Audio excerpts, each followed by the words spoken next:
Olá, vamos para a terceira parte e parte final em relação ao tecido epitelial. Nessa parte final do tecido epitelial, no último slide eu vou disponibilizar um link para vocês.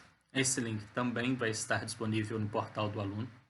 E através desse link vocês vão poder fazer algumas atividades. Basicamente, alguns exercícios de fixação. Através desses exercícios, eu vou saber mais ou menos se vocês estão pegando o conhecimento, ou seja, se através das aulas vocês estão conseguindo entender algumas coisas, e através dessas questões consigo entender também quais as partes que vocês estão tendo mais dificuldade, para que aí, em aulas futuras, a gente faça algumas revisões, ok? Então, não deixem de fazer as atividades. Em relação a tecidos epiteliais. Tecidos epiteliais, nós já aprendemos diversas coisas sobre os tecidos epiteliais. Dentre eles, a gente aprendeu que o tecido epitelial vai revestir o nosso corpo externa e internamente. E ao revestir interna e externamente, ele vai desempenhar diversas funções. Proteção física, vai proteger contra micro-organismos, não deixando esses micro-organismos entrarem no nosso corpo. Vai auxiliar na absorção de alguns componentes, vai auxiliar na secreção de alguns materiais. Em relação ao tecido epitelial, nós vimos também que todas as suas células ficam unidas umas às outras. Quer dizer que as células são justapostas. Células sendo justapostas quer dizer que uma célula bem colada na outra. E para manter uma célula bem colada à outra, a gente viu que a gente vai ter diversas estruturas para fazer isso. Zônulas de oclusão, zônulas de aderência ou adesão, junções comunicantes, hemidesmossomos, desmossomos. Então, diversas estruturas mantendo as células bem unidas umas às outras. Vimos também classificação do tecido epitelial. Então, o tecido epitelial nós poderíamos classificar de diversas formas diferentes em relação à quantidade de células e forma das células. Hoje, a gente vai ver tipos de epitélio em relação a se o epitélio é de revestimento ou se o epitélio é glandular. Se o epitélio for de revestimento, a gente vai trabalhar com ele em relação com os critérios que a gente já aprendeu. Número de células e forma das células. Em relação ao número das células, a gente vai trabalhar em cima de tecido epitelial simples, ou seja, formado por uma camada de células, estratificado, mais de uma camada de células, pseudoestratificado, é o que parece ter várias camadas de células, mas na verdade apresenta só uma camada de células, e a gente tem o de transição, que é o que muda a sua forma. Em relação às formas das células, a gente tem células pavimentosas, cúbicas ou prismáticas. Como nas aulas passadas, lembrem que, para saber a forma, se é pavimentoso, cúbico ou prismático, eu vou observar principalmente o núcleo. Se o núcleo for achatado em relação à membrana basal, então eu tenho célula pavimentosa. Se o núcleo for redondinho em relação à membrana basal, então a célula vai ser cúbica. Se o núcleo for ovoide em relação à membrana basal, então eu vou ter a célula prismática. Em relação a essa estrutura, em diversas partes do nosso corpo, de acordo com a necessidade, eu posso ter mais de uma camada de células ou apenas uma camada de células. Se eu tenho uma região do meu corpo onde eu preciso que a substância passe pela membrana plasmática com facilidade, então só vou ter uma camada de células. Como, por exemplo, nos nossos pulmões. Se eu pego em relação aos nossos pulmões, como eu consigo observar através dessa imagem, vou marcar aqui para vocês, se eu pego aqui do pulmão, em relação ao pulmão, eu tenho simples estratificado. Por que eu tenho um simples estratificado aqui? Porque eu quero que gases consigam passar pelo tecido epitelial para cair na corrente sanguínea. Se eu preciso dos gases que passem pela estrutura do tecido epitelial, eu não posso ter um tecido epitelial muito espesso, muito grosso. Agora, se eu trabalho com a pele, com a boca, com o esôfago, se eu trabalho em relação a esses locais, pele, boca, esôfago, principalmente em relação à nossa pele, ela está em contato com o meio externo.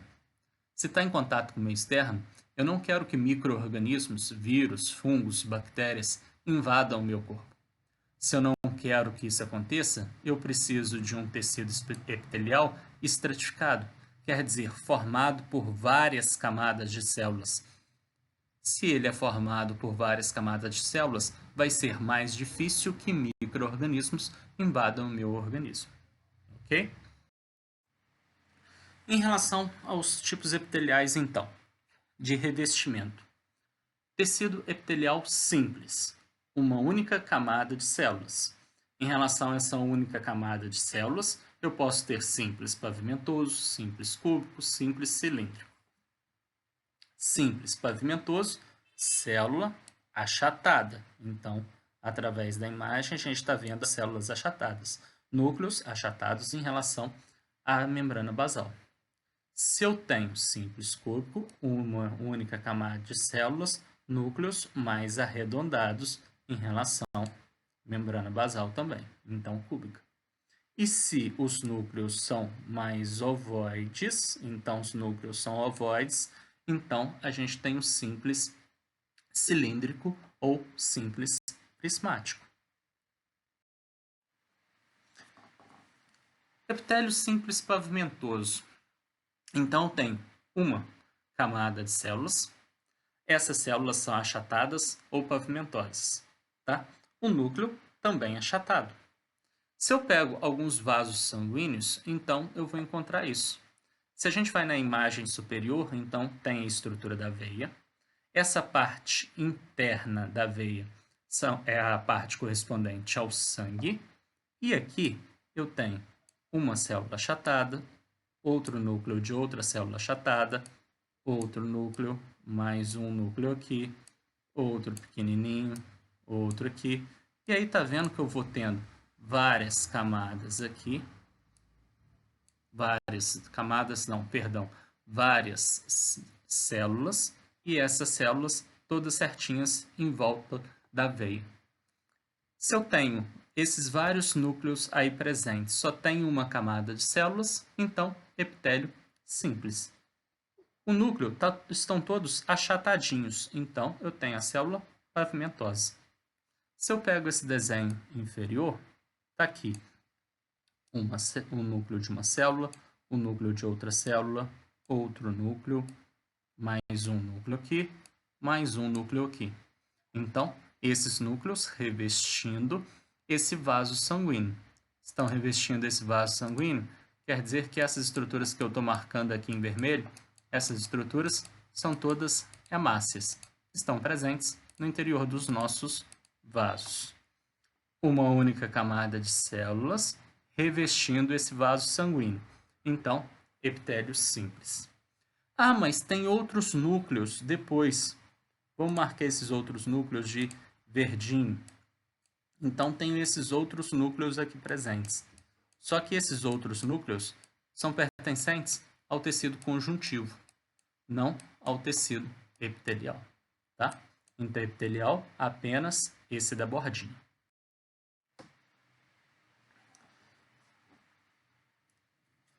Beleza. Então, epitélio simples pavimentoso, uma camada de células achatadas, planos, núcleo, acompanha o formato da célula. Então, sobre esse a gente já viu bastante.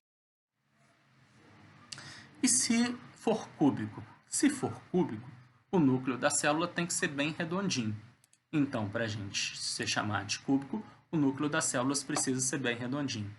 Aqui eu tenho um exemplo de uma glândula. Ó, tá vendo que ela está aqui circundando. Se a gente olhar só essa estrutura que é mais clara, que eu estou marcando para vocês, tá vendo que esses núcleos que eu estou marcando, em sua maioria os núcleos são redondinhos. Se os núcleos são redondinhos, eu considero as células como sendo cúbicas. Então, por isso, cúbicas. Só tem uma camada de células. Só tem uma camada de células, então tenho epitélio simples, cúbico. Se eu vou na imagem inferior, então essa daqui, essa que eu estou marcando, é uma glândula. Então, tá vendo que aqui eu tenho uma glândula e essa glândula também formada a partir de uma única camada de células. Seus núcleos também redondinhos. Se os seus núcleos são redondinhos, então eu tenho cúbico. Então, epitélio simples. Outro exemplo, aqui essa estrutura seria a glândula. E aqui os núcleos a gente pode observar que essas partes mais escurinhas arredondadas. Se são arredondadas, cúbico. Então, epitélio simples. Se for cilíndrico, o núcleo vai estar ovoide. Está vendo nessa imagem o núcleo, que é essa parte mais escura, colorir só o núcleo vai ser ovoide em relação à base. Se o núcleo é ovoide em relação à base, quer dizer que a célula possivelmente vai ser uma célula comprida. Se é uma célula comprida, é uma célula que a gente chama de cilíndrica ou prismática. O tecido epitelial só tem uma camada de células. Se só tem uma camada de células, então é epitélio simples cilíndrico ou simples prismático. Tá? Onde que eu vou precisar desse tecido epitelial simples cilíndrico ou prismático? Uma camada de células, então possivelmente eu quero que substâncias passem facilmente por eles. Onde que eu posso encontrar ele? Exemplo, estômago, intestino. Eu vou precisar de ter só uma camada de células para poder absorver com facilidade os nutrientes obtidos através da alimentação.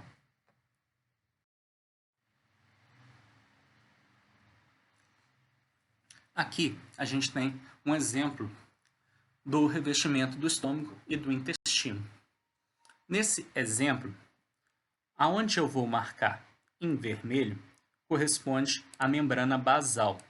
Então, em vermelho, eu vou ter a membrana basal.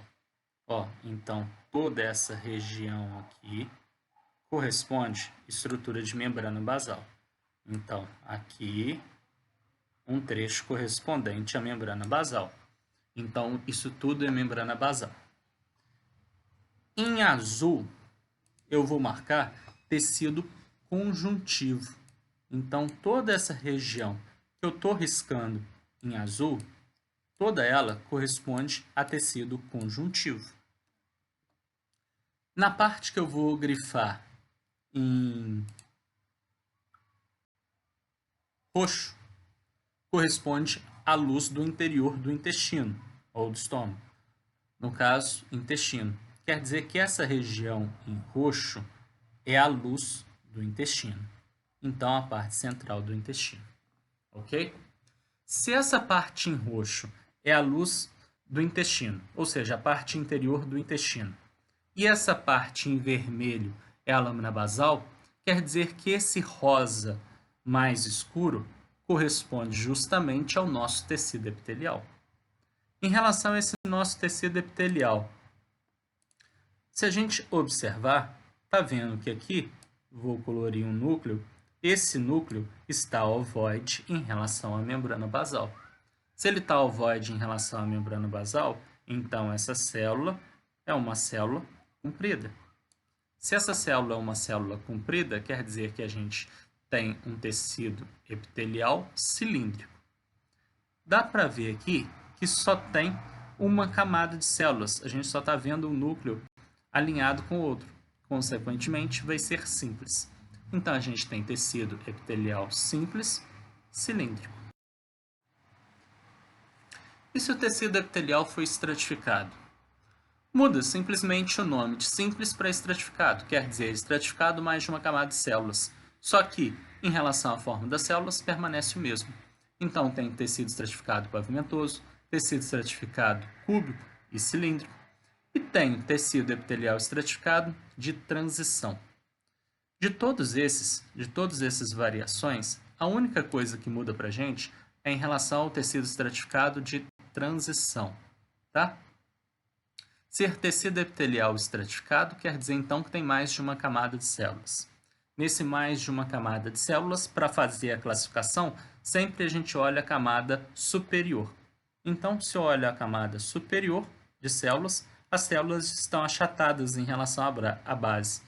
Se eu tenho várias camadas de células, é estratificado. Se as células da parte superior estão achatadas, então classificação pavimentosa. Se eu olho esse desenho, então, que eu vou marcar em vermelho para vocês, esse desenho aqui. Em relação a esse desenho que eu marquei para vocês, a gente tem o tecido epitelial, que é essa parte roxa superior. Aqui, onde eu estou desenhando, eu tenho correspondente à membrana basal. Essa é a membrana basal. Se a gente olha a parte superior desse tecido epitelial, os núcleos que eu estou marcando em amarelo, esses núcleos estão achatados em relação à base. Se eles estão achatados em relação à membrana basal, quer dizer que esse é um tecido epitelial pavimentoso. Simples ou estratificado? Está vendo que ele é formado por mais de uma camada de células, então estratificado. Então, para fazer a classificação do tecido epitelial, eu olho se tem uma camada ou se tem várias. Se tem várias, é estratificado. E aí eu olho a forma da camada superficial de células, sabendo assim se ele vai ser pavimentoso, cúbico ou cilíndrico. Tá, e o que seria o de transição? De transição é aquele que muda a sua forma. Se a célula mudar a sua forma, então eu classifico como sendo de transição. Em relação ao tecido epitelial estratificado pavimentoso que reveste externamente ao nosso corpo, a gente tem que lembrar que ele pode ser queratinizado ou não queratinizado. Queratina é uma proteína que vai impermeabilizar o nosso corpo e fornecer uma proteção a mais ao nosso organismo. Basicamente, o tecido epitelial pode terminar diretamente em células, como a gente pode observar pela imagem superior. Na imagem superior, a gente vê que termina o tecido epitelial diretamente na estrutura celular, ou seja, eu tenho células até o topo. Se o tecido for queratinizado, quer dizer que eu vou ter uma camada superior rosinha, essa camada geralmente rosinha, formada de queratina. Proteína essa que serve para impermeabilização, tá? De acordo com que a gente tem mais contato com estruturas, ou seja, de acordo com a parte do nosso corpo estiver mais no meio, eu tenho essa estrutura de queratina mais fina ou mais espessa. Então, eu posso ter mais queratina, como está marcando aqui na figura. Então, posso ter a presença de uma quantidade maior de queratina ou menor de queratina, dependendo do contato dessa parte do nosso corpo. Então, se eu pego uma região das minhas costas, não tem muito contato com as estruturas. Se não tem muito contato com as estruturas, preciso de um tecido epitelial estratificado, mas com uma camada de queratina mais fina. Agora, se eu pego a sola da nossa mão ou a sola do nosso pé, a gente tem mais contato, tem mais atrito. Consequentemente, preciso de uma proteção maior. Se eu preciso de uma proteção maior, então vou ter um tecido epitelial estratificado com uma camada mais espessa de queratina. O pseudoestratificado. O pseudoestratificado, quando ele aparecer no nosso organismo, ele vai estar sendo relacionado geralmente às vias respiratórias, que é onde eu vou encontrar o tecido pseudoestratificado cilíndrico ciliado. Então, quando eu estiver trabalhando com um trato respiratório, vai ser o ponto onde nós vamos encontrar o tecido epitelial pseudoestratificado. Ou seja, vai parecer que ele tem várias camadas de células, como dá para ver através da imagem, mas na verdade ele é formado por apenas uma camada única de células, tá? Essas células geralmente são ciliadas, então essa parte superior que eu estou marcando para vocês, essa parte corresponde aos cílios. Então, elas geralmente são ciliadas, ok? E apresentam algumas células caliciformes. Células caliciformes são algumas células que têm como função proteger o organismo. Como que eles vão proteger o organismo? Essas células caliciformes vão produzir muco. Esse muco produzido por essas células vai servir para que impurezas presentes no ar se liguem. Impurezas presentes no ar ligando a esse muco produzido por essas células caliciformes não vão para o interior dos nossos pulmões. Tá, e depois essa sujeira que vai ficar, já que essas impurezas estão ligando ao muco, o que eu vou fazer com esse muco? Essas células ciliares, lembrar que elas possuem cílios, esses cílios vão mover esse muco até que a gente jogue esse muco para o sistema digestório. E através do sistema digestório a gente destrói o muco e destrói as impurezas. Em relação ao tecido epitelial pseudoestratificado, eu encontro ele também no epidídimo. Só que a gente vai ter uma pequena diferença. Em relação ao trato respiratório, eu tenho tecido pseudoestratificado ciliado. Em relação ao epidídimo, eu tenho tecido pseudoestratificado com estereocílios. Lembrar que os estereocílios não vão ter como função movimentar muco para um lado para o outro. Estereocílios têm como principal função a maturação dos espermatozoides. Então, a função primordial das estruturas dos estereocílios seria a maturação de espermatozoides. Então, lembrem dessa estrutura principal. Aqui a gente tem exemplo desses estereocílios, então, participando justamente da maturação dos espermatozoides. Epitélio estratificado de transição seria aquele que muda a sua forma. A gente tem um exemplo nas vias urinárias. Então, se eu pego o interior da bexiga, por exemplo, eu vou ter esse tipo de tecido epitelial estratificado de transição. Muda a sua forma, como eu já acabei de falar. Por que ele muda a sua forma? Quando a bexiga estiver vazia, ele vai ter um formato de núcleo mais arredondado e a gente vai ter o formato cúbico. Agora, quando ele começa a se encher de urina, então quando a bexiga está cheia de urina, ele é puxado. Na hora que ele é esticado, os núcleos celulares ficam achatados. Consequentemente, a célula passa a ser pavimentosa. Terminados de ver esses tipos de tecido epitelial, a gente vai para a parte final, glândula. Em relação às glândulas, basicamente, esse é um resumão de todas as glândulas. Então, através desse resumão, a gente consegue saber o básico de todas as glândulas. Depois, a gente vê algumas novamente, só para reforçar o conteúdo. Em relação às glândulas, a gente tem glândulas que a gente vai ter a classificação básica em relação a elas, e essas glândulas podem ser endócrinas, elas podem ser exócrinas ou elas podem ser mistas. Então, em relação às glândulas, a gente tem glândulas endócrinas, exócrinas e mistas. Glândulas endócrinas. Glândulas endócrinas não vão possuir ducto e a secreção, normalmente um hormônio, vai ser lançado na corrente sanguínea. Tireoide e hipófise são exemplos de glândulas endócrinas. Então, glândula endócrina não possui ducto, secreção, que é geralmente um hormônio, é lançado na corrente sanguínea. Glândula exócrina possuem o ducto e a secreção vai ser lançada em cavidades ou na superfície do corpo. Cavidade, então, dentro do estômago ou dentro do intestino. E na superfície do corpo quer dizer fora do nosso organismo.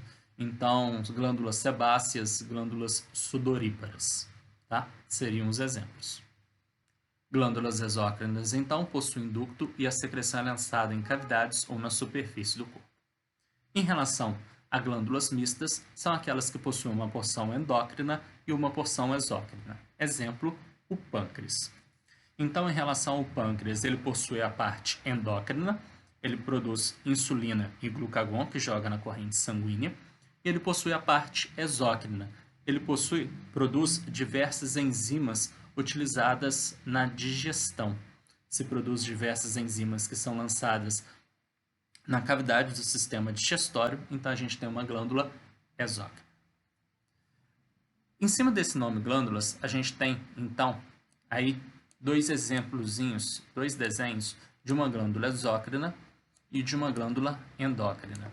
Quando eu falo ducto, eu quero simbolizar esse espacinho que eu estou desenhando aqui para vocês, que eu estou marcando aqui para vocês. Esse corresponde ao ducto. Se eu tiver a presença desse ducto, eu sou considerado uma glândula exócrina.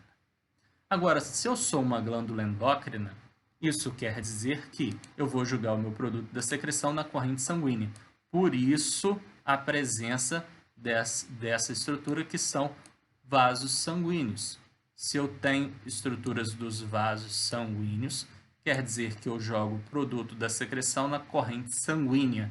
Se eu jogo o produto da secreção na corrente sanguínea, então vou ser classificado como uma glândula endócrina. Produziu, lançou na corrente sanguínea, endócrina. Produziu, usou um tubo, lançou em alguma cavidade ou fora do corpo, glândula exócrina. Em relação às glândulas, elas podem ser formadas por uma única célula, e aí eu vou chamá-las de unicelulares, ou elas podem ser formadas por mais de uma célula. Chamo elas, então, de pluricelulares. Ok? Então, se elas são formadas por uma célula, unicelulares. Se elas são formadas por mais de uma célula, então eu chamo elas de pluricelulares. Em relação às glândulas, exemplos de glândulas exócrinas, que vão ser as que a gente tem mais contato, que a gente mais visualiza. Se eu trabalho com essa substância oleosa em volta do nosso corpo, a gente tem exemplo de uma glândula exócrina. Se a gente trabalha com muco produzido quando a gente está gripado, por exemplo, é uma glândula exócrina. Se eu estou trabalhando com suor, é através de uma glândula exócrina. Então, todas essas produções são glândulas exócrinas. Além dessa classificação das glândulas em relação a ela ser endócrina, exócrina ou mista, eu também tenho uma classificação de acordo com a forma de liberação da secreção. Então, de acordo com a forma de liberação da secreção, eu tenho 3 classificações possíveis. Dessas 3 classificações possíveis, eu posso classificar a glândula como sendo merócrina, apócrina ou holócrina. Se eu sou merócrina, eu vou produzir a secreção e, ao liberar essa secreção, a estrutura celular não é danificada. Então, eu produzo a secreção, libero essa secreção e a estrutura celular não vai ser danificada. Essa é uma glândula merócrina. Se a glândula é apócrina, quer dizer que a célula vai produzir a secreção, só que na hora de liberar essa secreção, eu perco metade da estrutura celular. Então, metade da estrutura celular vai ser perdida. Então, dá para ver através do desenho, então, metade da estrutura celular sendo perdida. A parte que ficou com o núcleo, ela vai regenerar novamente, produzir a secreção e novamente perder metade de sua estrutura, metade do seu citoplasma. Então, a apócrina produz a secreção, produzida a secreção, libera essa secreção. Ao liberar esta secreção, metade do seu citoplasma vai ser perdido no processo. Por último, a gente tem glândulas holócrinas. Em relação às glândulas holócrinas, elas vão produzir o material a ser secretado, só que na hora de liberar a secreção, a célula morre no processo. Quer dizer que ela produz o material a ser secretado, só que para liberar esse material, a célula vai morrer no processo. Ok? Então, essas são as 3 classificações em relação a glândulas merócrinas, apócrinas e holócrinas. Exemplos delas. Se eu trabalho com glândula sudorípara, a glândula sudorípara é uma glândula merócrina. Se eu vou trabalhar com uma glândula apócrina, eu tenho glândulas mamárias. Glândulas mamárias correspondem a glândulas apócrinas. Se eu vou trabalhar com glândulas holócrinas, eu tenho glândulas serosas. Glândulas serosas, elas ao liberar o seu produto de secreção, elas geralmente vão perder a sua estrutura. E aí eu tenho exemplo de glândulas sebáceas dentro das holócrinas. Vendo tudo, então, em relação ao epitélio glandular, função básica, secreção. Em relação a critérios, a gente vai ver onde a secreção atua e como ela chega no local. A gente pode classificá-las em exócrinas e a gente pode classificá-las como endócrinas. Exócrina vai liberar o produto da sua secreção numa cavidade interna do sistema digestório ou no meio externo. Tem diversas funções possíveis. Pode ser enzimas digestivas, podem ser glândulas sebáceas, impermeabilização da pele, pode ser produção de muco, pode ser o suor, leite, pode servir para digestão, pode servir para lubrificação ou proteção de alguma parte do meu corpo, pode ser a sudorípara relacionada à termorregulação. Então, diversas funções possíveis de glândulas exócrinas. Glândulas endócrinas, hormônios na sua maioria, e aí tem como função básica controle das funções do nosso organismo, homeostase, tá? Em relação às glândulas endócrinas, lembrar que eu tenho diversas glândulas endócrinas espalhadas pelo nosso corpo. Então, a gente pode considerar a estrutura do pâncreas, tireoide, a gente tem a pituitária, a gente tem estruturas dos ovários, a gente tem estrutura dos testículos. Então, tem diversas estruturas que nós podemos construir como sendo glândulas endócrinas. Em relação às glândulas exócrinas, lembrar, glândula exócrina possui um ducto. Sempre glândula exócrina vai possuir um ducto. E aí, no exemplo acima, esse ducto, eu estou marcando o ducto aí, para que todas possam ver esse ducto. Ok? Em relação ao epitélio glandular, a gente tem que lembrar em relação a essa classificação, então, exócrina e endócrina. Apesar dessa classificação, o processo de formação da glândula é basicamente o mesmo. Como assim é basicamente o mesmo? As duas glândulas são formadas a partir de tecido epitelial. Quer dizer que eu tenho uma camada de tecido epitelial e essa camada de tecido epitelial é que vai formar as duas glândulas.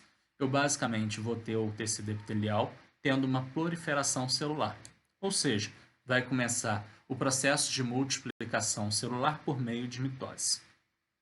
Por meio da mitose, a quantidade de células vai aumentando e essas células vão descendo e adentrando a estrutura do tecido conjuntivo. Tecido conjuntivo, que a gente tem que lembrar, sempre vai estar abaixo do tecido epitelial. Se essas células se arranjarem e, ao se arranjarem, mantiverem um ducto de conexão com o meio externo, então apresentarem ducto, eu vou classificar como sendo uma glândula exócrina. Se esse conjunto celular se destacar do tecido epitelial e formar esse aglomerado no tecido conjuntivo e do lado tiver estrutura de vasos sanguíneos, não necessariamente do lado, mas pode ser passando por dentro da glândula também, eu chamo ela de glândula endócrina. Em relação às estruturas das glândulas exócrinas, elas podem ter uma classificação em relação à sua forma. Eu posso classificá-las como tubulares. No caso, elas são formadas principalmente de um tubo e a sua parte final, que é essa porção que eu estou marcando, ela não se alarga demais. Como essa porção inferior não se alarga demais, a gente diz que basicamente a gente tem um tubo presente. Por isso, classificação como tubular. Se a porção final se alargar bastante, ou seja, se essa porção final se abrir, a gente chama ela de acinose. Vai ter alguma diferença na produção de substâncias? Não, não vai ter muita diferença na produção, tá? Então, se essa porção final tiver um alargamento, a gente chama de acinose. Se ela permanecer mais ou menos da mesma estrutura que o ducto, a gente chama ela de tubular. Em relação às secreções, para fechar então, se ao liberar a secreção, libero ela sem problema nenhum à estrutura celular, merócrina. Se ao liberar perco metade do citoplasma, apócrina. E se ao liberar uma substância, a célula morre nessa liberação, eu tenho holócrina.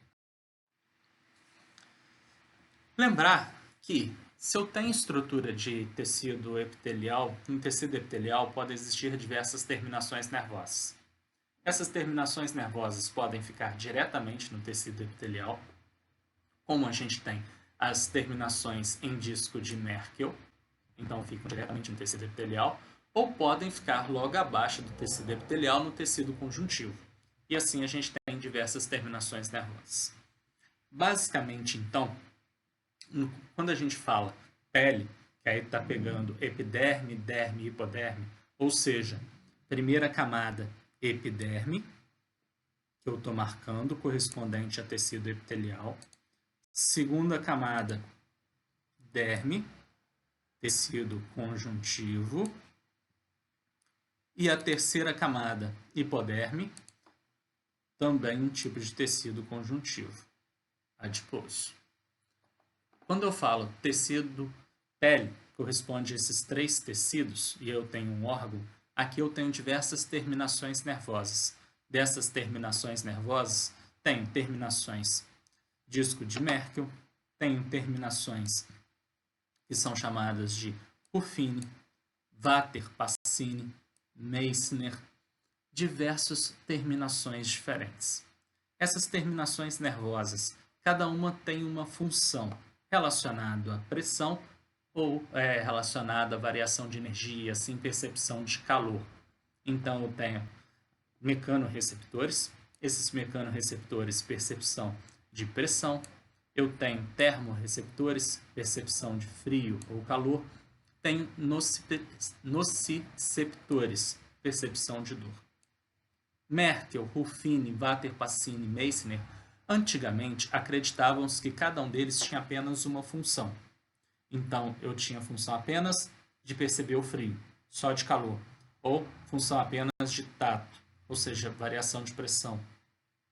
Hoje em dia, a gente sabe que uma terminação nervosa pode desempenhar mais de uma função. Por isso, só lembrar que, na nossa pele, existem diversas terminações nervosas. Terminações tipo Merkel, Ruffini, Vater-Passini e Meissner. Essas terminações é que permitem com que a gente perceba o ambiente que nos rodeia. E aí nos faz ter percepção de pressão, ou seja, para que a gente possa ter tato, percepção de frio, calor e dor em relação ao ambiente.